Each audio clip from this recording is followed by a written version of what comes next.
ಆರೋ ರಾರಿ ರಾರೋ ಆರಾರೋ ಆರಾರೋ ಆರೋ ರಾರಿ ರಾರೋ ಆರಾರೋ ಆರಾರೋ ಜನುಮವೇ ಇದ್ದರೆ ನನಗೆ ಜನಿಸುವೆ ಮಡಿಲಲಿ ನಿನದೆ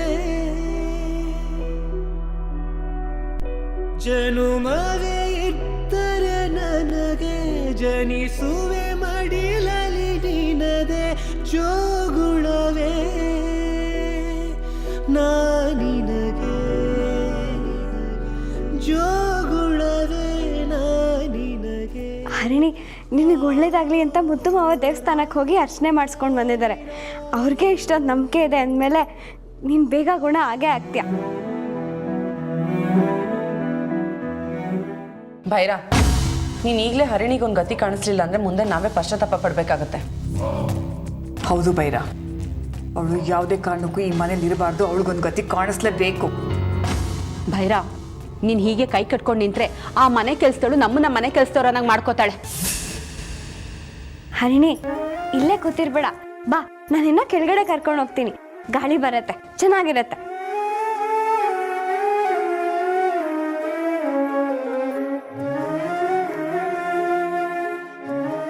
ಹರಿಣಿ, ನೀನು ಇಲ್ಲೇ ಕೂತಿರೋ ಆಯ್ತಾ? ನಂಗೊಂದು ಸ್ವಲ್ಪ ರೂಮ್ ಕ್ಲೀನ್ ಮಾಡೋದಿದೆ, ಅದನ್ನು ಮುಗಿಸ್ಬಿಟ್ಟು ಬೇಗ ಬರ್ತೀನಿ.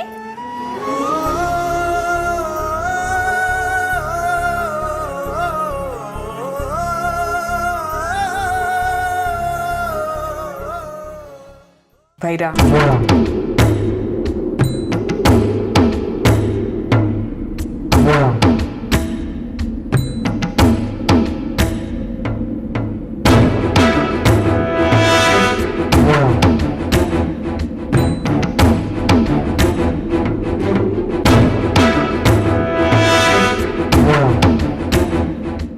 ಹರಿಣಿ, ನಿನ್ನ ಅಧ್ಯಾಯ ಇವತ್ತಿಗೆ ಕೊನೆ ಆಗತ್ತೆ.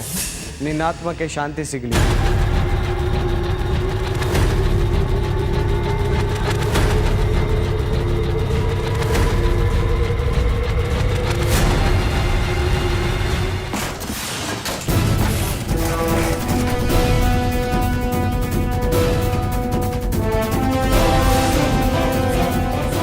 ಹರಿಣಿ,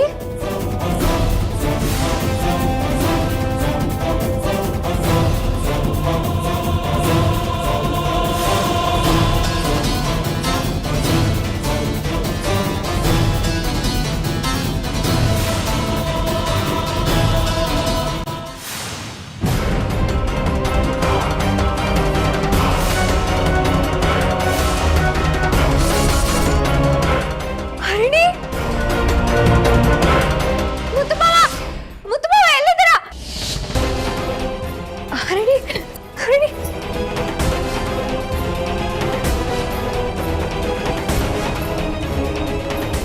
ಮುದ್ದು ಮಾವ, ಮುದ್ದು ಮಾವ, ಮುದ್ದು ಮಾವ, ಮುದ್ದು ಮಾವ, ಮುದ್ದು ಮಾವ ಎಲ್ಲಿದ್ದೀರಾ ಮಾವ? ಚಿಕ್ಕ ಮಾವ, ನಾಯಕ ಎಲ್ಲಿದ್ದೀರಾ? ಬೇಗ ಬನ್ನಿ. ಹರಿಣಿ, ಹರಿಣಿ, ಏನಾಯ್ತು ಹರಿಣಿ?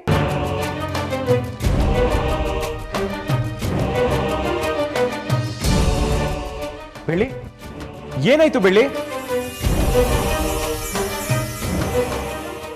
ಏನಾಯ್ತು ಮುತ್ತು? ಯಾಕೆ ಹರಣಿ ಬಿದ್ದೋಗಿದ್ದಾಳೆ?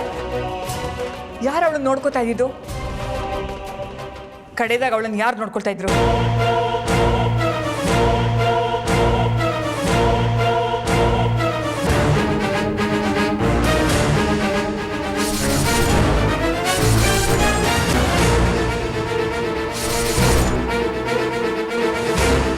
ಬೆಳ್ಳಿ, ನೀನು ಹರಿಣಿ ಜೊತೆನೇ ಇದ್ದಲ್ವಾ? ಮತ್ತೆ ಹರಿಣಿ ಹೇಗೆ ಬಿದ್ಲು? ಅದೇ ನನಗೂ ಗೊತ್ತಿಲ್ಲ ಮಾವ. ನಾನು ಹರಿಣಿನ ಇಲ್ಲೇ ಕೂಡಿಸಿದ್ದೆ, ವೀಲ್ ಚೇರ್ನ ಲಾಕ್ ಮಾಡಿದ್ದೆ. ಆದ್ರೂ ಅವಳು ಹೇಗೆ ಬಂದು ಇಲ್ಲಿಗೆ ಬಿದ್ಲು ಅಂತ ಗೊತ್ತಿಲ್ಲ.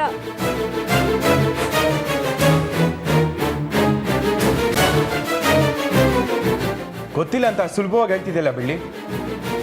ಇದು ಹರಿಣಿ ಜೀವನದ ಪ್ರಶ್ನೆ. ಒಂದ್ ವೇಳೆ ತಲೆಗೇನಾದ್ರೂ ಪೆಟ್ಟಾಗಿದ್ರೆ ಏನ್ ಗತಿ?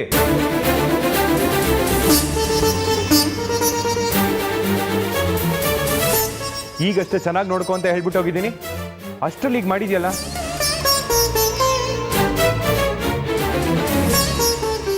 ನೀನು ಇಷ್ಟೊಂದು ಬೇಜವಾಬ್ದಾರಿ ಮಾಡಿದ್ರೆ ಹರಿಣಿ ಚೇತರಿಸ್ಕೊಳ್ಳೋದಿರ್ಲಿ, ಉಳ್ಕೊಳ್ಳೋದು ಅನುಮಾನ ನನಗೆ. ಹಾಗೆ ಹೇಳ್ಬೇಡಿ ಅತ್ತೆ. ಹರಿಣಿಗೇನು ಆಗಲ್ಲ.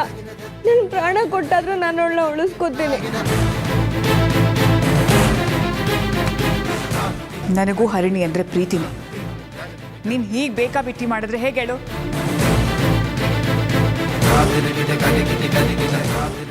ಅವಳಿಗೆ ಏನಾದ್ರು ತಲೆಗೆ ಪೆಟ್ಟಾಗಿದ್ಯಾ ಅಂತ ನೋಡು.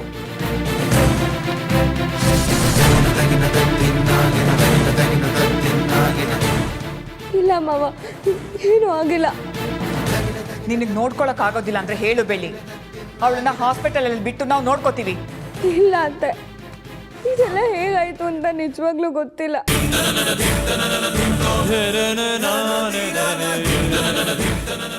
ಮೊದಲೇ ಹರಿಣಿ ಕೈಕಾಲು ಆಡ್ತಿಲ್ಲ, ನೀನು ಅವಳಿಗೆ ಹೇಳಿದ್ರೆ ಏನು ಪ್ರಯೋಜನ ಬೆಳ್ಳಿ? ನಿನ್ನ ಮಾತು ಹರಿಣಿಗೆ ಕೇಳಿಸ್ಬೋದು, ಆದರೆ ಡಾಕ್ಟರ್ ಹೇಳಿದಾರಲ್ವಾ ಅವಳು ಏನೂ ರಿಯಾಕ್ಷನ್ ಕೊಡಲ್ಲ ಅಂತ. ಆದರೂ ನೀನು ಇಷ್ಟೊಂದು ಕೇರ್ಲೆಸ್ ಆಗಿ ನಡ್ಕೋತೀಯ ಅಂತ ಅನ್ಕೊಂಡಿರ್ಲಿಲ್ಲ.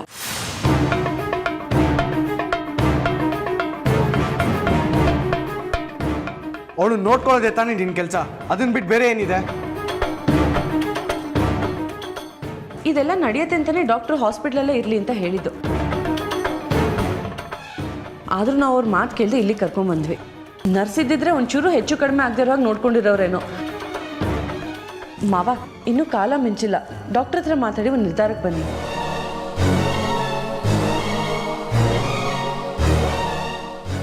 ಮುತ್ತು, ಹರಿಣಿ ಮನೇಲಿರೋದು ಬೇಡ, ಅವಳು ಆಸ್ಪತ್ರೆಯಲ್ಲಿ ಇರಲಿ.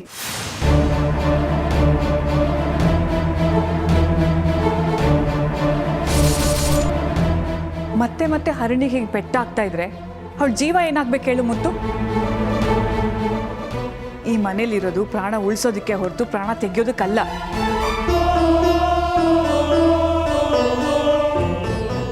ಹರಿಣಿಗೆ ಏನಾದರೂ ಆದರೆ ಅವ್ರ ಅಜ್ಜಿ ತಾತನಿಗೂ ಊರ್ ಜನಕ್ಕೂ ನಾವು ಉತ್ತರ ಕೊಡೋಕ್ಕಾಗೋದಿಲ್ಲ. ಎಲ್ಲರೂ ನಮ್ಮನ್ನ ಕೊಲೆಗಾರರು ಅಂತ ನೋಡ್ತಾರೆ. ಮತ್ತು ಮಾವ, ಹರಿಣಿನ ಆಸ್ಪತ್ರೆಗೆ ಕಳಿಸ್ಬೇಡಿ ಮಾವ. ನನಗೆ ಎಷ್ಟೇ ಕಷ್ಟ ಆದರೂ ಪರವಾಗಿಲ್ಲ, ಇನ್ನೊಂದ್ಸರಿ ಈ ರೀತಿ ಆಗಲ್ಲ ಮಾವ.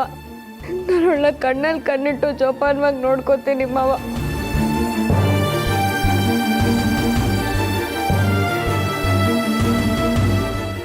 ಮಾವ, ಇದೊಂದು ಸರಿ ನನ್ನ ಕ್ಷಮಿಸಿ ಮಾವ. ಇನ್ಮೇಲೆ ನನಗೆ ಎಷ್ಟೇ ಕಷ್ಟ ಆದರೂ ಪರವಾಗಿಲ್ಲ, ಹರಿಣಿ ಜೊತೆಲೇ ಇರ್ತೀನಿ. ಹರಿಣಿನೆಲ್ಲೂ ಕಳಿಸ್ಬೇಡಿ ಮಾವ.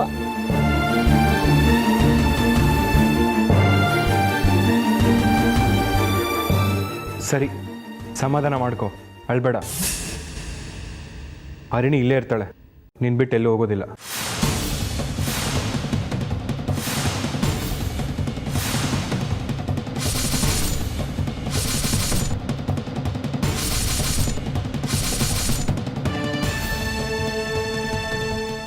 ಆದರೆ ಒಂದು ವಿಷಯ, ಇನ್ಮೇಲೆ ಹರಿಣಿನ ಬಿಟ್ಟು ಎಲ್ಲೂ ಹೋಗ್ಬಾರ್ದು.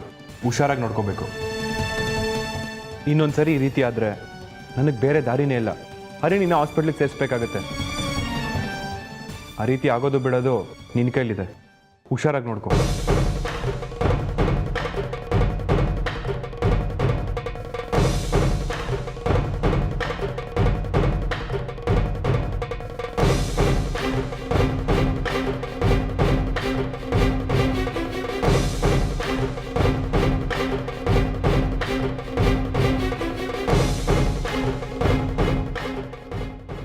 ಪೆಟ್ಟಾಯ್ತ ಹರಿಣಿ.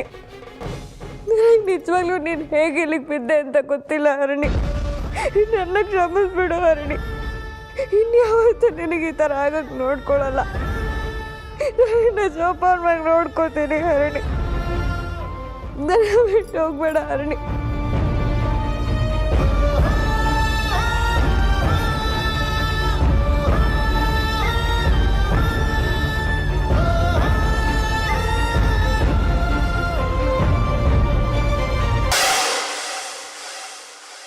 ಹೇಗಾದರೂ ಮಾಡಿ ಹರಿಣಿ ಕತೆನ ಮುಗಿಸೋಣ ಅಂತಂದರೆ ಪದೇ ಪದೇ ತಪ್ಪಿಸ್ಕೊತಿದ್ದಾಳೆ.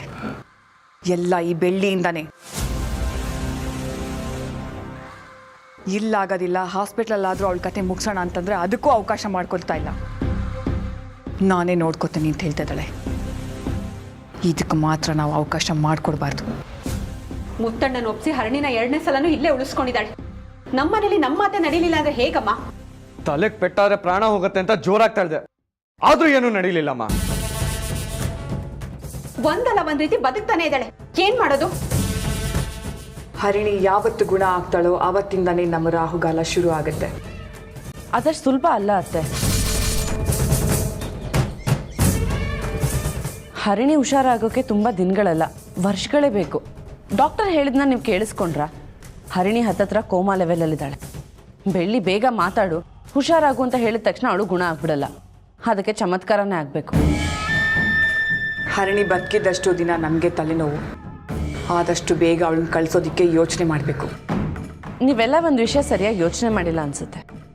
ಒಂದು ವೇಳೆ ಹರಿಣಿ ತೀರ್ಕೊಂಡ್ರೆ ಇಲ್ಲ ನಾವೇ ಸಾಯಿಸಿದ್ರೆ ನನ್ನ ಮುತ್ತು ಮಾವನ ಮದುವೆ 1 ವರ್ಷ ಮುಂದಕ್ಕೆ ಹೋಗುತ್ತೆ. ಹೌದೋ ಇಲ್ಲ? ಸೊ ನಾವು ಹರಿಣಿನ ಗುಣ ಮಾಡಿಸೋಕ್ಕೂ ಹೋಗ್ಬಾರ್ದು, ಜೊತೆಗೆ ತೊಂದರೆ ಕೊಡೋಕ್ಕೂ ಹೋಗ್ಬಾರ್ದು. ಇಲ್ಲಿ ಇನ್ನೊಂದು ಪಾಯಿಂಟ್ ಇದೆ ಮಾಯಾ. ಬೆಳ್ಳಿ ಗಮನ ಎಲ್ಲ ಈಗ ಹರಣಿ ಮೇಲಿದೆ. ಹರಣಿ ಗುಣ ಆಗದೆ ಕಾಯ್ತಿದ್ದಾಳೆ. ಸೊ ಬೆಳ್ಳಿಯಿಂದ ನಮಗೆ ಯಾವುದೇ ರೀತಿ ಪ್ರಾಬ್ಲಮ್ ಇರೋದಿಲ್ಲ. ಈ ಟೈಮಲ್ಲಿ ನಾವು ಮದುವೆ ಸಿದ್ಧತೆ ಮಾಡ್ಕೊಳ್ಳೋದು ಒಳ್ಳೇದು.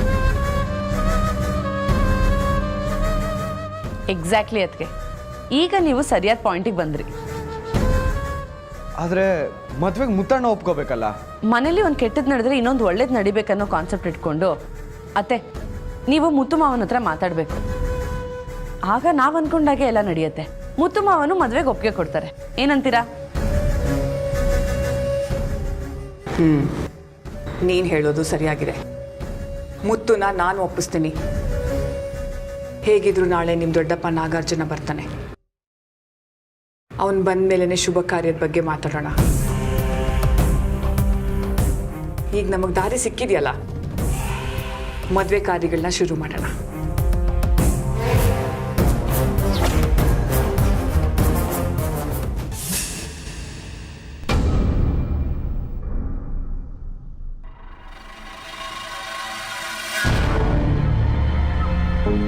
ಬನ್ನಿ ಬನ್ನಿ ಸ್ವಾಮಿ, ಬನ್ನಿ ಬನ್ನಿ ಬನ್ನಿ. ನೀಲಾ, ಇವರೇ ಗುರುಗಳು. ಮುತ್ತು,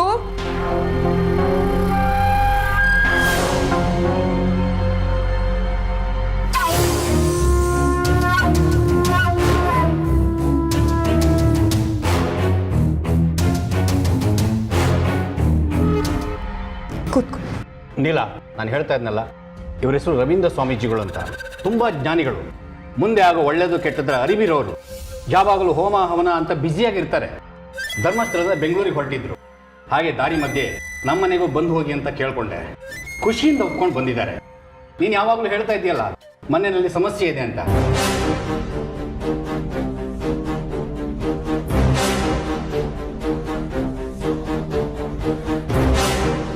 ಮೊದಲು ಅವೆಲ್ಲ ಕ್ಲಿಯರ್ ಆಗಲಿ. ಈ ಮನೆ ಒಳ್ಳೇದಾಗಲಿ ಅಂತಲೇ ಇವ್ರನ್ನ ಕರ್ಕೊಂಡು ಬಂದಿರೋದು. ನಿನಗೇನಾದರೂ ಡೌಟ್ ಇದ್ದರೆ ಇವ್ರನ್ನ ಧಾರಾಳವಾಗಿ ಕೇಳ್ಬೋದು.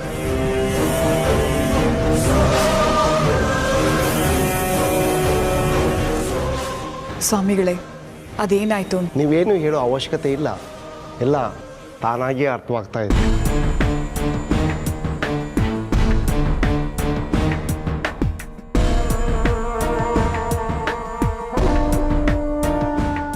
ಈ ಮನೆಯಲ್ಲಿ ಹತ್ತಾರು ಸಮಸ್ಯೆಗಳಿವೆ. ಆರೋಗ್ಯ ಸಮಸ್ಯೆ, ಆರ್ಥಿಕ ಸಮಸ್ಯೆ, ಹತ್ತಾರು ಹೊರಗಡೆಯಿಂದ ಸಾಕಷ್ಟು ತೊಂದರೆಗಳು ಉಂಟಾಗ್ತಾ ಇದೆ. ಹೌದು ತಾನೇ?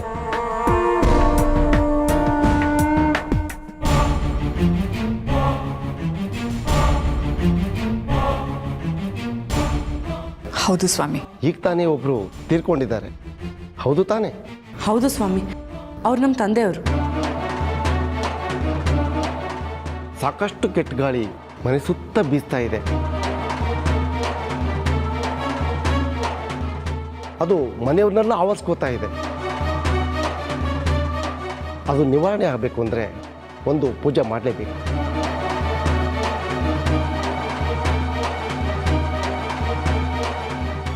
ನಿಮ್ಮಿಬ್ಬರು ಮದುವೆ ಸಾಕಷ್ಟು ಸಾರಿ ನಿಂತೋಗಿದೆ.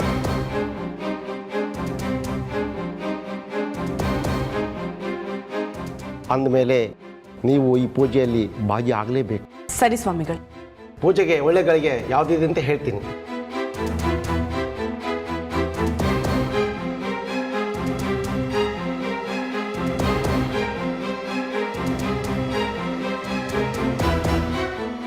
ಮಧ್ಯಾಹ್ನ 12:30ಕ್ಕೆ ಪೂಜೆ ಇಟ್ಕೋಬೇಕು. ಆಗುತ್ತಾ? ಆಗತ್ತೆ. ಪೂಜೆಗೆಲ್ಲ ವ್ಯವಸ್ಥೆನೂ ನಾನು ಮಾಡಿಸ್ತೀನಿ. ಭೈರ, ಪೂಜೆಗೆಲ್ಲ ವ್ಯವಸ್ಥೆನೂ ಮಾಡಿಸು.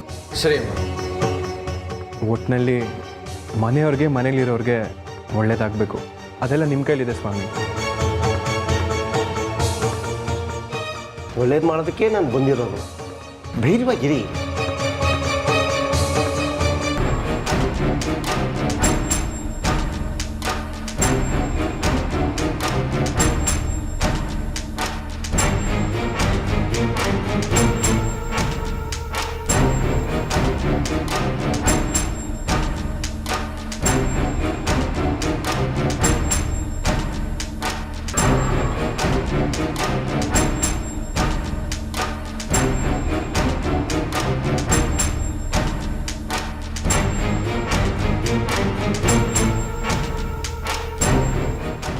ದೇವ್ರ ಸ್ಮರಣೆ ಮಾಡ್ತಾ ಇರಿ. ಆರೋಗ್ಯ ಸುಧಾರಿಸುತ್ತೆ. ಸರಿ ಸ್ವಾಮಿಗಳೇ. ಮತ್ತೇನಾದ್ರು ಸಮಸ್ಯೆ? ಮಾಯಾ ಮತ್ತು ಮುತ್ತು ಮದುವೆಗೆ ಸಾಕಷ್ಟು ಅಡೆತಡೆಗಳಾಗ್ತಾ ಇದೆ ಸ್ವಾಮಿಗಳೇ. ಆರಂಭದಲ್ಲಿ ಕಾರಣನೇ ಗೊತ್ತಾಗ್ತಿರ್ಲಿಲ್ಲ. ಮುಂದೆ ಅದೇ ಬೆಳೆದು ದೊಡ್ಡ ಮರವಾಗಿರ್ತಿತ್ತು. ಈ ಕಷ್ಟದಿಂದ ಪಾರಾಗೋಕೆ ದಾರಿನೇ ಗೊತ್ತಾಗ್ತಿಲ್ಲ. ಮದುವೆ ಸಮಸ್ಯೆ ಒಂದನ್ನು ಬಗೆಹರಿಸ್ಕೊಟ್ರೆ ಇನ್ನೆಲ್ಲ ಸಮಸ್ಯೆನೂ ತಾನಾಗೆ ಬಗೆಹರಿಯುತ್ತೆ ಅನ್ನೋ ನಂಬಿಕೆ ನನಗಿದೆ. ನಿಮ್ಮ ಕಷ್ಟ ನನಗೆ ಅರ್ಥವಾಗುತ್ತೆ.